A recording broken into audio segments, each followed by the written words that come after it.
Hello students, कैसे हैं आप सब। मैं प्रेरणा चौधरी और आज आपको यहाँ पर एंटोनिम्स की बच्चे सेकंड क्लास में पहले आपको पढ़ा चुकी हूँ और थर्ड क्लास में आज भी मैं आपको एंटोनिम ही पढ़ाऊंगी, जिसमें मैं आपको बताने वाली हूँ कि एक क्वेश्चन है। वहां पर क्वेश्चन है सबसे पहले टिक द करेक्ट एंटोनिम्स, यानी कि वह एक क्वेश्चन है और उसके 4 ऑप्शन होंगे। 4 ऑप्शन में आपको करना है कि ये फाइंड आउट करना है कि कहाँ पर करेक्ट आंसर लिखा है, उसी को आपको टिक करना है, जो आपके कॉम्पिटिटिव एग्जाम्स में तो आएंगे ही आएंगे, साथ साथ आपके सीबीएसई एग्जाम्स में भी हेल्प करेंगे। तो देख लेते हैं। यहाँ पर देखिए बच्चे, सबसे पहले लिखा है रिटाइलेशन। रिटाइलेशन का मतलब होता है बेटा बदला। रिटाइलेशन होता है बदला और इसका जो करेक्ट आंसर है रिकंसिलेशन, यानी कि मिलाप, इसका करेक्ट आंसर है यहाँ पर। तो देखिए, हम सबसे पहले ये रिटाइलेशन है और इसका फर्स्ट जो है रिकंसिलेशन, इसका आंसर है मिलाप। तो यहाँ पर हम लिख देते हैं बदला और ये है हमारा मिलाप, ये इसका करेक्ट आंसर है। ओके, नेक्स्ट है रिट्रीब्यूशन। ये भी बदला ही होता है बच्चे। यहाँ पर ये इसका सिनोनिम भी है। देखिए, इसका रिटाइलेशन का, ये दोनों आपस में सिनोनिम है। ओके, ये एक दूसरे के सिनोनिम है। और रेट्रोस्पेक्शन का मतलब क्या होता है? रेट्रोस्पेक्शन होता है बीते हुए को याद करना, रेट्रोस्पेक्शन कहलाता है। बीते को याद करना, यानी कि जो बीत गया है उसको याद करना, बीते हुए को याद करना, याद करना। ओके बेटा, नेक्स्ट आता है हमारा रेग्रेशन। रेग्रेशन क्या होता है? सबसे पहले आप देख लेंगे यहाँ पर रेग्रेशन होता क्या है। रेग्रेशन यहाँ पर हम बात करते हैं लौटने या निकासी की बात करते हैं। तो यहाँ पर निकास होता है। रेग्रेशन क्या होता है? निकास, निकास। तो इसका जो करेक्ट आंसर है, एंटोनिम है, वो है रिकंसिलेशन और रिट्रीब्यूशन इसका सिनोनिम है बदला। और नेक्स्ट हम देखते हैं यहाँ पर लॉयल्टी। लॉयल्टी होता है बच्चे, वैसे तो हम अगर बात करते हैं तो वफादार भी बोलते हैं, और वैसे यहाँ इसका जो करेक्ट हिंदी अगर बोले तो इसको बोलते हैं राजभक्ति। राजभक्ति इसकी जो करेक्ट हिंदी है बेटा, वो है राजभक्ति। फेथ होता है विश्वास, फेथ, ट्रस्ट, विश्वास। और यहाँ पर ट्रीजन जो होता है, ये इसका सही आंसर है राजद्रोह।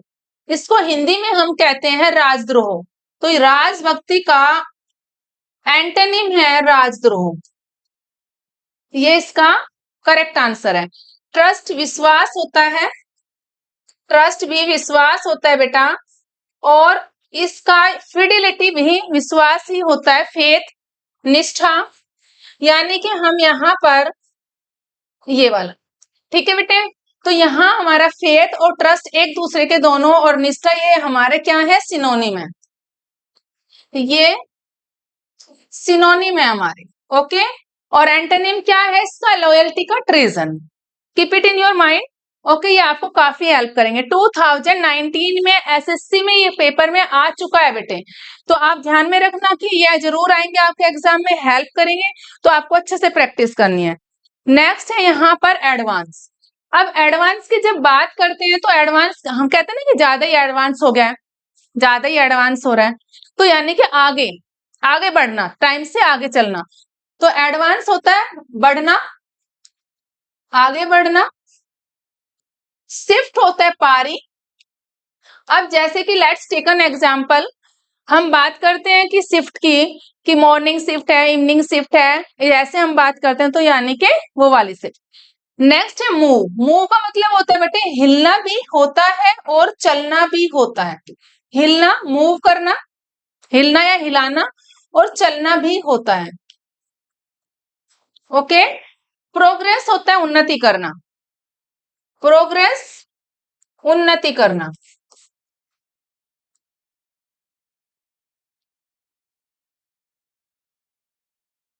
नेक्स्ट है रिट्रीट। रिट्रीट क्या होता है? पीछे हटना, पीछे हटना, रिट्रीट होता है हटना, यानी कि पीछे हटना। तो ये बच्चे यहाँ पर जो इसका करेक्ट आंसर है एडवांस का वो है retreat. Fourth one is correct answer. और यहाँ पर इसका जो बढ़ना, उन्नति करना, ये दोनों एक दूसरे के क्या है, सिनोनिम है। यहाँ पर ये एक दूसरे के सिनोनिम है। ओके, चलिए नेक्स्ट देख लेते हैं बेटा। अब आता है एरोगेंट। एरोगेंट का मतलब होता है अभिमानी, हिंदी में जिसको हम बोलते हैं अभिमानी, हटी, हट करने वाला, एरोगेंट है, काफी एरोगेंट है। एरोगेंट का मतलब होता है अभिमानी, अभिमानी या फिर हट।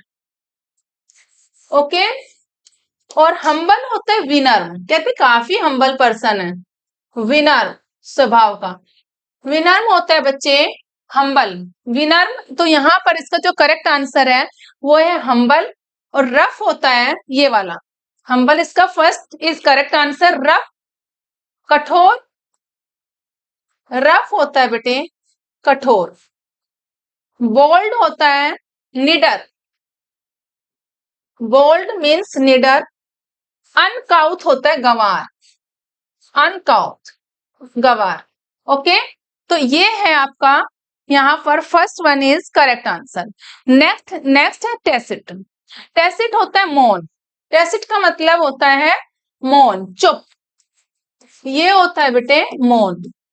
इनऑडेबल, जो सुनाई ना दे। ऑडेबल क्या होता है, योर वॉइस। अगर हम एग्जाम्पल की बात करते हैं, let's take an example, your voice is audible.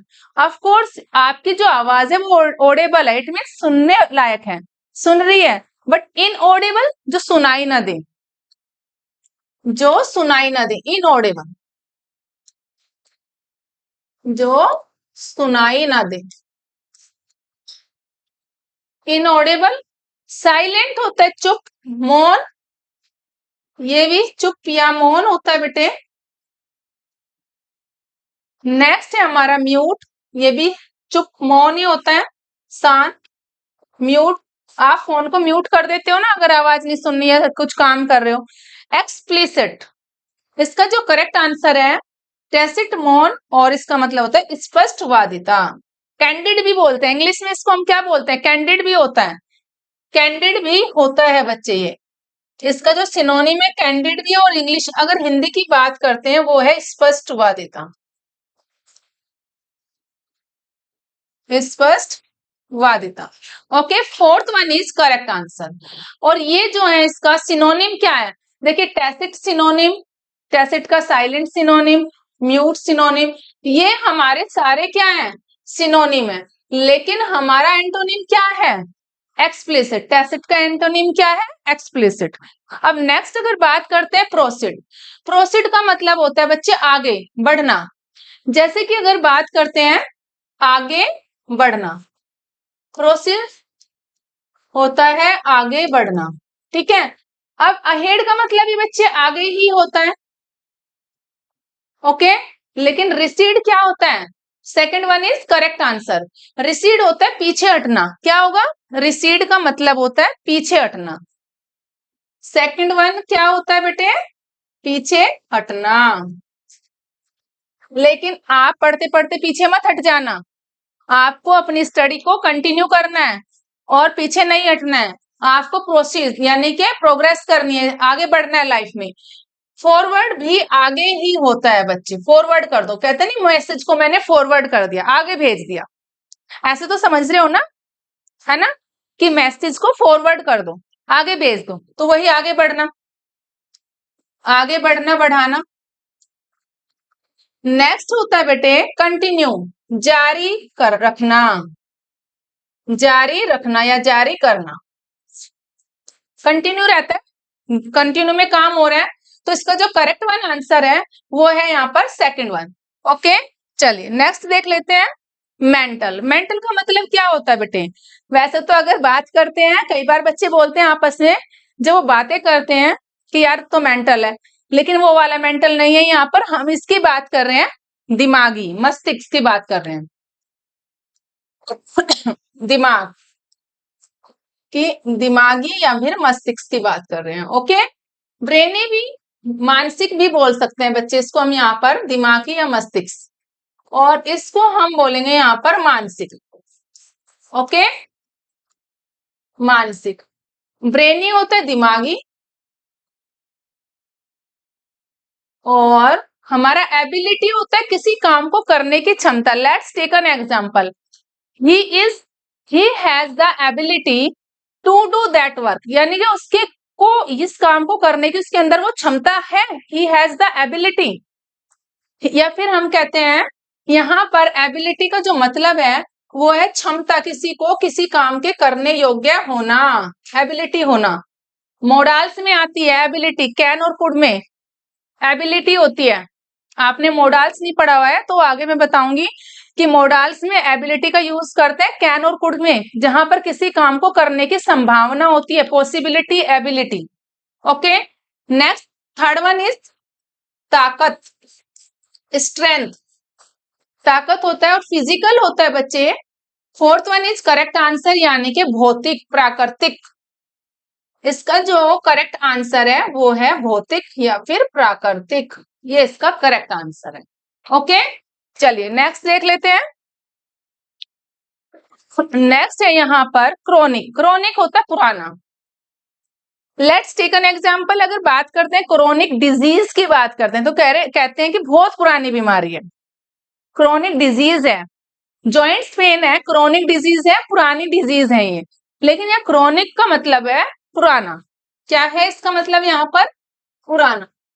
वो मैंने डिजीज का नाम लेके इसलिए समझाया कि आपने अपने बड़ों से, पेरेंट्स से, अपने ग्रैंड पेरेंट्स से सुना होगा कि क्रोनिक डिजीज यानी कि कोई पुरानी बीमारी हो जाती है, उससे पता चल जाता है। तो यहाँ पर क्रोनिक है पुराना या पुरानी। रूटीन में दिनचर्या, दिनचर्या यानी कि रूटीन, डेली रूटीन का जो होता है हमारी दिनचर्या, रेगुलर, रोजमर्रा में होना। इनफ्रीक्वेंट, इसका जो करेक्ट आंसर है बच्चे वो है इनफ्रीक्वेंट। क्या है क्रोनिक का? इनफ्रीक्वेंट, कंटिन्यू, वो भी रेगुलर, जारी होना, रेगुलरिटी में होना। ठीक है, नेक्स्ट है यहाँ पर कंप्लेसेंट। कंप्लेसेंट का मतलब होता है संतुष्ट। कंप्लेसेंट का मतलब क्या होता है बच्चे? इसका मतलब होता है संतुष्ट। अब संतुष्टि तो किसी को है नहीं आज के टाइम में, कंपटीशन इतना है ना, तो संतुष्ट होना बहुत जरूरी है। तो यहाँ पर जो इसका करेक्ट आंसर है बच्चे वो है हम्बल। हम्बल क्या है? विनर्म। विनर्म, हम्बल होता है विनर्म। इसका जो करेक्ट आंसर है हम्बल, करेक्ट आंसर है। क्या कर रही है? हम्बल। हम्बल इसका बच्चे यहाँ पर करेक्ट आंसर है। सेटिस्फाइड भी इसका संतुष्ट ही होता है, संतुष्ट। ओके, संतुष्ट। कॉन्फिडेंट, आत्मविश्वासी, यानी कि जिसको कॉन्फिडेंट होना, विश्वास से भर जाना, कॉन्फिडेंटली, जिसको कॉन्फिडेंस होता है, आत्मविश्वासी। कॉन्फिडेंट, ट्रस्ट होता है, ट्रस्टेड, विश्वास करने वाला, रखने, विश्वास रखने लायक, यानी कि विश्वास, जिसमें हम विश्वास कर सकते हैं, ट्रस्टेड है। कॉन्फिडेंट, आत्मविश्वासी। तो इसका जो करेक्ट आंसर है बच्चे वो है इसका यहाँ पर संतुष्ट, और ये इसका हम्बल जो है इसका करेक्ट आंसर है। Second one is correct answer. Salient क्या होता है बच्चे? सैलिएंट होता है मेन। सैलिएंट क्या होता है? मुख्य या फिर मेन होता है। ठीक है, और नेग्लिजिबल, इग्नोर, जो मेन ना हो, मुख्य ना हो। प्रोमिनेंट इसका सिनोनिम है, इसका मतलब भी प्रोमिनेंट। आजकल हम क्या कहते हैं, पहले बोलते थे this is very important, this is an important, या फिर हम कहेंगे TV plays an very important role in our life, ऐसे बोलते हैं। लेकिन आजकल अगर हम बात करें, इंपॉर्टेंट ना बोले तो प्रोमिनेंट भी चलता है। प्रोमिनेंट, प्रोमिनेंट का मतलब है मेन, मुख्य रोल जो प्ले करता है। तो यहाँ पर प्रोमिनेंट होता है। स्ट्राइकिंग होता है बच्चे प्रहार। स्ट्राइकिंग क्या होता है? प्रहार। और क्लियर होता है साफ। और इसका जो करेक्ट आंसर है वो है negligible. Salient, negligible, correct answer. Okay, next अगर देखते हैं रैंडम, रैंडम क्या होता है? रैंडम बच्चे यहाँ पर अगर इसका करेक्ट आंसर देखेंगे स्पेसिफिक, में इसका जो करेक्ट आंसर है रैंडम का स्पेसिफिक है, रैंडमली करना, ऐसे ही कर देना, असामान्य रूप से कर देना। लेकिन स्पेसिफिक जो है इसका करेक्ट आंसर है फॉर्मल, इरेगुलर और कैजुअल। अब देखिए बच्चे अगर इसकी बात करते हैं आप, जब कभी भी बोलते हो ना शैलो, अगर शैलो की जब आप कभी भी बोलते हो तो क्या होता है? शैलो का आंसर होता है जैसे कि हम कहते हैं ऊपर ऊपर होना, छिछला होना, यानी कि ऊपर ऊपर है। लेकिन अगर डीप की बात करते हैं तो उसका जो एंटोनिम हो जाएगा वो नीचे गहराई में चला गया। तो इससे आपको समझ में आ रहा होगा, डीप से समझ में आ गया कि डीप होता है गहरा और शैलो होता है उछला हुआ, ऊपर ऊपर। तो यानी कि छिछला भी हम इसको बोलते हैं, क्या बोलते हैं? छिछला। और ये क्या होता है बेटे? गहरा, गहरा, ये इसका करेक्ट आंसर है। First one is correct answer. Narrow होता है बेटा तंग, नैरो क्या होता है? तंग होता है। क्रूग्ड होता है कठोर, कठिन भी हम इसको बोल देते हैं। और स्लाइट होता है सीधा सीधा। ओके, चलिए नेक्स्ट देख लेते हैं अमास। अमास का मतलब क्या होता है? इकट्ठा, ढेर, कलेक्ट करना। और इसका मतलब यहाँ पर है डिस्ट्रीब्यूट, बांटना। इसका जो करेक्ट आंसर है वो फोर्थ है, यहाँ पर है इकट्ठा करना, यानी कि इकट्ठा करना। ठीक है, कलेक्ट का मतलब भी सेम होता है बच्चे, इकट्ठा करना। होर्ड होता है गिरोह, गिरोह किसको बोलते हैं? आपने सुना होगा, गिरोह होता है चोरों का या बदमाशों, जैसे कहते हैं ना कि गिरोह आ गया है, किसी किन्हीं लोगों का झुंड होता है, उस एक टीम को, ग्रुप को बोलते हैं। लेकिन गिरोह उन्हीं को बोलते हैं, होर्ड जो चोरी डकैती करने वाले लोग होते हैं उनके ग्रुप को होर्ड बोलते हैं। जैसे प्लेयर्स के ग्रुप को टीम बोलते हैं, ठीक है, ऐसे ही उसके ग्रुप को हमने होर्ड बोला है, गिरोह। हीप होता है बच्चे, इसका मतलब भी ढेर ही होता है, ढेर, किसी का भी ढेर हो सकता है, कपड़े का, कूड़े का, किसी भी चीज का ढेर हो सकता है, सीरियल्स का हो सकता है, ग्रेन्स का हो सकता है, ऐसे नहीं कि एक पर्टिकुलर वर्ड का है, किसी का भी ढेर हो सकता है। ओके, नेक्स्ट है यहाँ पर डिस्ट्रीब्यूट। डिस्ट्रीब्यूट का मतलब होता है बच्चे बांटना, डिस्ट्रीब्यूट होता है यहाँ पर बांटना। ये इसका fourth one is correct answer. Okay, next देख लेते हैं फोर्स। फोर्स क्या होता है बच्चे? देखिए कहते हैं ना फोर्स में, फोर्स होता है छेद जिसमें अंदर चला जाए। फोर्स समझते हो ना क्या होता है? छोटे छोटे छेद जिसमें होते हैं, फोर्स बोलते हैं उसको। स्पॉन्जी दलदला होता है बच्चे। और ये होता है, इसका जो करेक्ट आंसर है इम्परमिएबल होता है, यानी कि परमिएबल का मतलब भी जो अंदर जा सके, इसको हम अंदर जाने वाला भी बोल सकते हैं, अंदर जाने लायक, अंदर जाना, फोर्स। और ये होता है अभेद, जिसका भेद ही ना हो, अभेद, अंदर ना जा सके, यानी कि जिसका किसी को भेद ही ना पता हो। ये जिसको भेदा जा सके और जिसको ना भेदा जा सके, जिसका भेद ही ना पता हो, रहस्य ही ना पता हो, सीक्रेट है, इम्परमिएबल इसका करेक्ट आंसर है। ओके, तो यहां पर एब्जॉर्बेंट, अखंडनीय, एब्जॉर्बेंट का मतलब होता है बच्चे अखंडनीय, ये होता है इसका करेक्ट आंसर, अखंडनीय। ओके, चलिए नेक्स्ट देखते हैं एब्स्ट्रैक्ट। एब्स्ट्रैक्ट क्या होता है? एब्स्ट्रैक्ट और कंक्रीट। कंक्रीट बेटे इसका यहाँ पर करेक्ट आंसर है, एब्स्ट्रैक्ट का जो आंसर है वो है कंक्रीट करना। और इल्यूसिव, टाल मटोल करना। इल्यूसिव क्या होता है? टाल मटोल करना, टाल मटोल करना। कंक्रीट और एब्स्ट्रैक्ट दोनों का मतलब यहाँ पर क्या है? एब्स्ट्रैक्ट और कंक्रीट दोनों का। अब यहाँ पर हम देख लेते हैं इसका करेक्ट जो आंसर है वो है यहाँ पर बच्चे, एक बार आप लिख लीजिए। देखिए बेटा इसका जो करेक्ट आंसर है यहाँ पर ये है कंक्रीट, इसको बोलते हैं हम नीराकार, जिसका कोई नीराकार, और ये है साकार, निराकार और साकार। ठीक है, इसका करेक्ट आंसर एब्स्ट्रैक्ट का कंक्रीट होता है। नेक्स्ट है यहाँ पर, अच्छा तो बच्चे ये था मेरी आज की वीडियो। और इस वीडियो को पढ़ने के बाद अगर आपको कोई भी डाउट्स लगे तो मुझे कमेंट बॉक्स में लिखकर भेज देना, और वीडियो को देखने के बाद लाइक शेयर सब्सक्राइब जरूर कर देना। ओके बच्चों।